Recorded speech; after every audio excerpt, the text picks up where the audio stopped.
Hello students.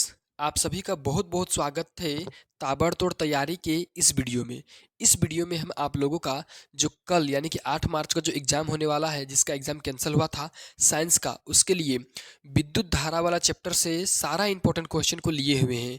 तो देरी ना करते हुए चलिए वीडियो को शुरू कर देते हैं और आपको 10 ऐसा क्वेश्चन बताते हैं जिसका आने का संभावना नहीं है, गारंटी है। क्या है?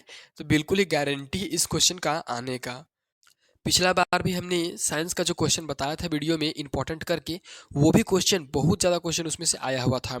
तो इस तरह से आज भी हम इस वीडियो को बना रहे हैं और इस वीडियो से क्वेश्चन आएगा, ये मेरा गारंटी है। तो चलिए वीडियो को शुरू करते हैं। देखते हैं पहला क्वेश्चन है, प्रतिरोध क्या है, इसका एसआई मात्रक लिखिए।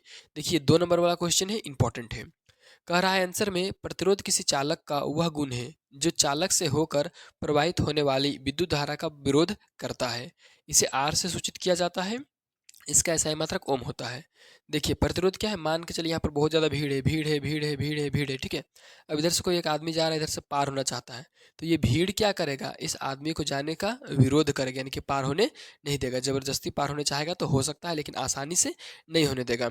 उसी प्रकार से प्रतिरोध क्या है, तो प्रतिरोध चालक का गुण है। मान के चलिए ये एक चालक है, यानी कि तार है, इसका ए सिरा है, इधर बी सिरा है। अगर विद्युत धारा इस तरह से इधर गति करना चाहता है, तो इस चालक का एक गुण है जिसका नाम है प्रतिरोध। वो गुण क्या करेगा, इस धारा को इधर जाने नहीं देगा, ठीक है, उसको जाने से रोकेगा। तो इसी को हम लोग बोलते हैं प्रतिरोध।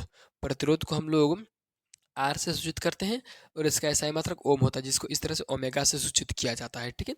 चलिए अब हम लोग दूसरा क्वेश्चन देखते हैं। क्या है, किसी चालक का प्रतिरोध किन बातों पर निर्भर करता है। देख लीजिए, ये एक चालक है, इसका इसका ए और इधर बी। इसका चालक का जो प्रतिरोध है कम होगा कि ज़्यादा होगा, ये किन किन बातों पर निर्भर करेगा। तो चलिए इसका आंसर देखते हैं। देखिए कह रहा है चालक के तार की लंबाई, ठीक है, 3 बातों पर निर्भर करता है। तो पहला है चालक के तार की लंबाई। देखिए लंबाई यानी कि लेंथ, ठीक है। तो यानी कि प्रतिरोध यानी कि आर समानुपाती होता है लेंथ का, यानी कि एल का, ठीक है। अगर लंबाई बढ़ेगा तो प्रतिरोध भी बढ़ेगा, ठीक है। उसी प्रकार से दूसरा देखिए, चालक के तार की मोटाई। देखिए आर जो होता है विविध क्रमानुपाती होता है एरिया ऑफ क्रॉस सेक्शन का, यानी कि चालक के तार की मोटाई का, ये वाला मोटाई, ठीक है। कितना मोटा है तार, पतला है 1 mm, 2 mm, 3 mm, 10 mm, कितना मोटा है, ठीक है।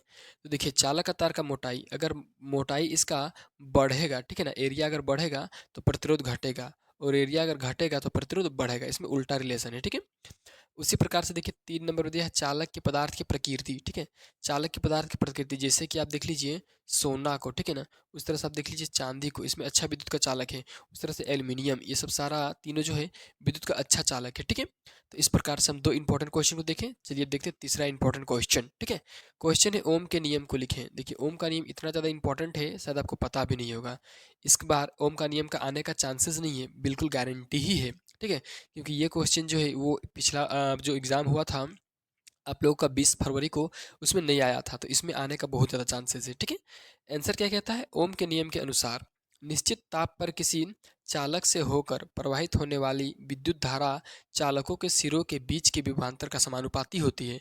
देखिए आपको बिल्कुल ये बात याद कर लेना है, ठीक है। आप लोग समझने पर उतना जोर मत दीजिए, क्योंकि आप लोग अभी समझिएगा तो टाइम लग जाएगा। बस आप लोग इसको याद कर लेना है और थोड़ा सा आप इसको समझ भी लीजिए, ठीक है। मान के चलिए ये सिरा है, क्या सिरा है, सॉरी, ये चालक इधर सिरा ए है, इधर सिरा बी है, ठीक है। तो ओम का नियम क्या बोलता है, निश्चित ताप पर, ताप क्या रहेगा, निश्चित रहेगा, ठीक है। तो जब ताप निश्चित रहेगा तो उस समय चालक से होकर प्रवाहित होने वाली विद्युत धारा यानी कि आई, ठीक है। ये जो चालक आई है, सॉरी, जो विद्युत धारा आई है जो प्रवाहित हो रहा है, वो समानुपाती होता है किसका, भी का, ठीक है ना। इसके इसके दोनों सिरों के बीच का जो विभवांतर है उसका समानुपाती होता है, ठीक है। यही आप लोगों का ओम का नियम, ठीक है। तो इस प्रकार से हम तीसरा भी इंपॉर्टेंट क्वेश्चन देख लिए। चलिए चौथा इंपॉर्टेंट क्वेश्चन, प्रतिरोध का श्रेणी क्रम संयोजन से आप क्या समझते हैं। देखिए श्रेणी क्रम और पार्श्व दोनों में से एक क्वेश्चन आएगा ही आएगा, तो हम दोनों को करवा देते हैं, श्रेणी क्रम भी और पार्श्व भी। चलिए क्या कह रहा है, जब दो या दो से अधिक प्रतिरोधों को एक सिरे से दूसरे सिरे को मिलाकर जोड़ा जाता है तो उसे हम श्रेणी क्रम संयोजन कहते हैं। देखिए श्रेणी क्रम संयोजन किसको कहते हैं, तो मान के लिए एक प्रतिरोध है, ये एक प्रतिरोध है, ठीक है। एक सेकंड रुकिए, ये एक प्रतिरोध है, ठीक है, ये एक प्रतिरोध है और ये एक प्रतिरोध है। तो तीनों का जो प्रतिरोध है उसका एक सिरा है, दूसरे सिरा से मिलाकर जोड़ दिए, फिर इसका सिरा से मिलाकर जोड़ दिए, फिर इसका सिरा से कोई एक प्रतिरोध जोड़ दिए। तो इस प्रकार जब एक सिरा से मिलाकर दूसरा सिरा को जोड़ देते हैं तो उसको हम लोग बोलते हैं प्रतिरोध का श्रेणीक्रम संयोजन, ठीक है ना। इसको अंग्रेजी में सीरीज लाइन बोलते हैं। इसका सूत्र होता है R बराबर R1 plus R2 plus R3। इधर जितना तक जाएगा Rn तक जा सकता है, यानी कि अनंत तक भी जा सकता है, ठीक है। उस तरह से अगला क्वेश्चन हम देखते हैं, प्रतिरोध का समांतर क्रम संयोजन, जिसको कि हम लोग पार्श्व भी बोलते हैं। क्या बोलते हैं इसको हम लोग? पार्श्व संयोजन भी बोला जाता है, ठीक है। इससे आप क्या समझते हैं? चलिए इसका भी आंसर देखते हैं। जब दो या दो से अधिक प्रतिरोधों को एक के नीचे रखकर समान दूरी में जोड़ा जाता है तो उसे हम प्रतिरोध का समांतर क्रम संयोजन कहते हैं। देखिए समांतर क्रम संयोजन किसको बोलते हैं? तो जब एक प्रतिरोध को देखिए, ये एक प्रतिरोध है, ठीक है, एक प्रतिरोध ये वाला है, ठीक है, और एक प्रतिरोध ये वाला है। तो यहाँ पर क्या किए हैं, ये एक प्रतिरोध R1 मान लेते हैं, इसको बीच वाला को R2 और इधर नीचे वाला को R3। तो प्रतिरोध को देखिए यहाँ पर समान दूरी में जोड़ा गया है, ठीक है ना। लेकिन ये जो जुड़ाव है किस तरह से है? एक के नीचे रख कर है, ठीक है। इसको हम लोग बोलते हैं समांतर क्रम संयोजन या तो फिर पार्श्व क्रम संयोजन, ठीक है। अब देखिए ये तो क्वेश्चन कंप्लीट हो गया 5 ठो, और 5 ठो बचा हुआ है। देख लीजिए वीडियो को, स्किप नहीं कीजिएगा, स्किप करने का हिम्मत भी नहीं कीजिएगा, नहीं तो आपका कल हिम्मत टूट जाएगा 10:10 में। चलिए अगला देखिए क्वेश्चन है, आमीटर या तो फिर एमीटर एवं वोल्ट मीटर में अंतर लिखिए, ठीक है। देखिए इस क्वेश्चन का आंसर आप लोगों को जल्दी से तैयार कर लेना है। कहाँ से? तो कहीं से भी तैयार कर लेना है, लेकिन बस तैयार कर लेना है, ठीक है। ये आप लोगों का होमवर्क हो गया कि आप लोगों को वोल्ट मीटर और एमीटर में अंतर लिखना है, ठीक है। ये क्वेश्चन आने का चांसेस है। चलिए 7 नंबर क्वेश्चन क्या है, विद्युत धारा का ऊष्मीय प्रभाव क्या है। देखिए इसमें पूछा गया विद्युत धारा का ऊष्मीय प्रभाव किसको बोलते हैं। आंसर देखते हैं, जब किसी चालक से होकर विद्युत धारा प्रवाहित की जाती है तो चालक या तार गर्म हो जाता है, जिसे विद्युत धारा का ऊष्मीय प्रभाव कहते हैं। देखिए ये आप लोग का चालक, इसका सिरा इधर ए है, इसका सिरा इधर बी है। तो इस चालक से हम लोग जब विद्युत धारा प्रवाहित करेंगे तो प्रवाहित करने के साथ क्या होगा, ये जो चालक ये धीरे धीरे गर्म होने लगेगा, ठीक है। इसी को बोलते हैं विद्युत धारा का ऊष्मीय प्रभाव। आप इसको देख सकते हैं, जैसे देखिए बल्ब भी गर्म हो जाता है, बल्ब के बीच में क्या होता है, फिलामेंट होता है और वो गर्म हो जाता है, तो वो भी तो एक चालक ही है, ठीक है। तो ये भी ये विद्युत धारा का ऊष्मीय प्रभाव, जैसे कि विद्युत का बल्ब का गर्म होना, उसका आयरन जो विद्युत इस्त्री होता है उसका गर्म होना, हीटर का गर्म होना, ठीक है, विद्युत हीटर का गर्म होना, वाटर हीटर का गर्म होना, ये सारा चीज। इसका सूत्र देखिए H बराबर आई स्क्वायर आर टी, ठीक है ना, यानी कि H बराबर होता है क्या, H बराबर होता है आप लोग को ऊष्मीय प्रभाव यानी कि हीट एनर्जी बराबर आई स्क्वायर मतलब विद्युत धारा का स्क्वायर, ठीक है, और प्रतिरोध गुना समय।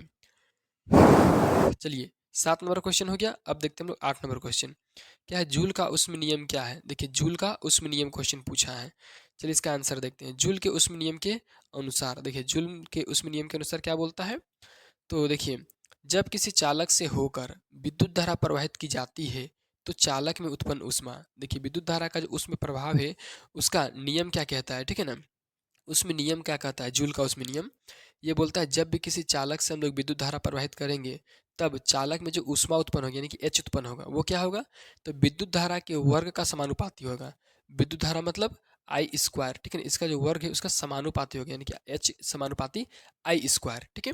ये तो हो गया पहला नंबर, आप समझ गए। अब देखिए हम लोग चलिए दूसरा नंबर समझते हैं, क्या बोल रहा है, प्रतिरोध का ये जो एच है वो क्या होगा, तो प्रतिरोध का समानुपाती होगा यानी कि आर का समानुपाती होगा, ये भी आप समझ गए होंगे। तीसरा नंबर यानी कि प्रतिरोध अगर बढ़ेगा तो ऊष्मा भी बढ़ेगा, ऊष्मा ऊर्जा भी बढ़ेगा। चलिए अगला देखते हैं 3 नंबर, विद्युत धारा में लगा समय का समानुपाती होता है यानी कि एच जो होता है वो समानुपाती होता है टी का, ठीक है। जितना ज़्यादा समय लगेगा उतना ज़्यादा वो हीट एनर्जी प्रोड्यूस करेगा, ठीक है, उतना ज़्यादा उस गर्म होगा। चलिए 8 नंबर क्वेश्चन तक तो हो गया। चलिए अब देखते हैं लोग 9 नंबर क्वेश्चन, विद्युत शक्ति क्या है, इसका एसआई मात्रक लिखिए, ठीक है।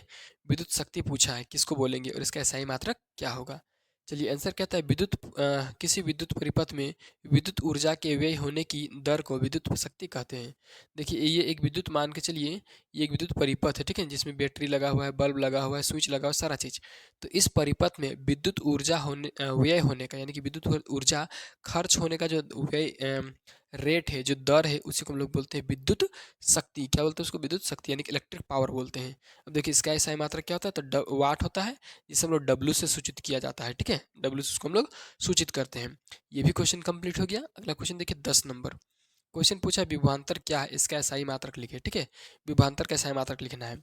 आंसर क्या कहता है, जब किसी एकांक धनावेश को एक निश्चित बिंदु से दूसरे निश्चित बिंदु तक लाया जाता है तो इसके लिए किए गए कार्य को विभवांतर कहते हैं। इसका एसआई मात्रक क्या होता है, तो वोल्ट होता है। देखिए विभवांतर किसको बोलते हैं, तो जब भी कोई एकांक धनावेश को देखिए, यहाँ प्लस प्लस प्लस क्या है, एकांक धनावेश है।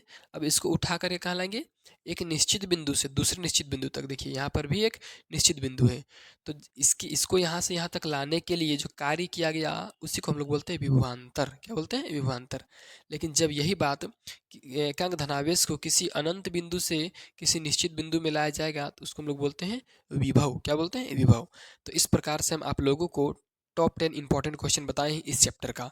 अगर आप लोगों को इसी प्रकार का और भी वीडियो चाहिए तो जल्दी से वीडियो को लाइक कीजिए, चैनल को सब्सक्राइब कीजिए और दोस्तों के साथ जल्दी से इस वीडियो को शेयर कर दीजिए, ताकि उनको भी, उन लोगों को भी, उन स्टूडेंट्स को भी इस वीडियो का लाभ मिल सके।